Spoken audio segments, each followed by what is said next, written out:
Bablu voice के देखने और सुनने वाले प्यारे दोस्तों को मोहब्बत बरा सलाम।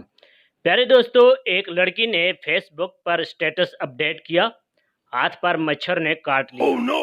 इस पर लड़कों के कमेंट्स, ओ माय गॉड, तुम ठीक तो हो ना? मैं उस कमीने मच्छर का खून पी जाऊंगा।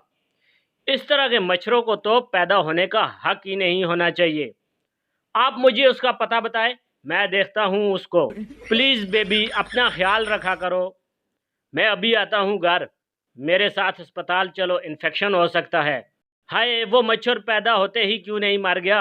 अब लड़के ने यही स्टेटस फेसबुक पर अपडेट किया, हाथ पर मच्छर ने काट लिया। अब उसकी पोस्ट पर आने वाले कमेंट्स, क्यों भाई, गटर के पास सो रहे थे क्या? तुम भी उसको काट लेता, हिसाब बराबर। कंबल ओढ़ कर सोया करो बेवकूफ। फटी पुरानी मच्छरदानी में सोएगा तो यही होगा। कभी घर में मच्छर मार स्प्रे भी कर लिया कर, गरीब आदमी। प्यारे दोस्तों, एक दफा शोहर शराब के नशे में घर आया और बीवी पर चीखने चलाने लगा। वो इस कदर नशे में था कि उससे अपना आप संभाला ही नहीं जा रहा था।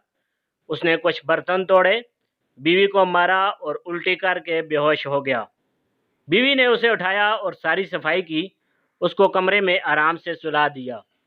सुबह जब शोहर को होश आया तो उसको डर लगने लगा कि बीवी अब बहुत लड़ेगी, ये ना हो रूठ कर चली जाए।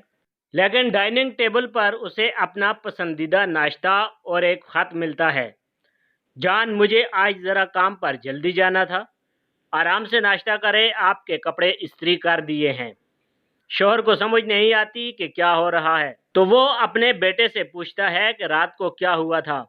बेटा कहता है कि अम्मी जब आपको उठाकर कमरे में ले जा रही होती हैं तो आप उन्हें धक्का देकर कहते हैं कि मुझे अकेला छोड़ दो, मैं शादीशुदा हूँ।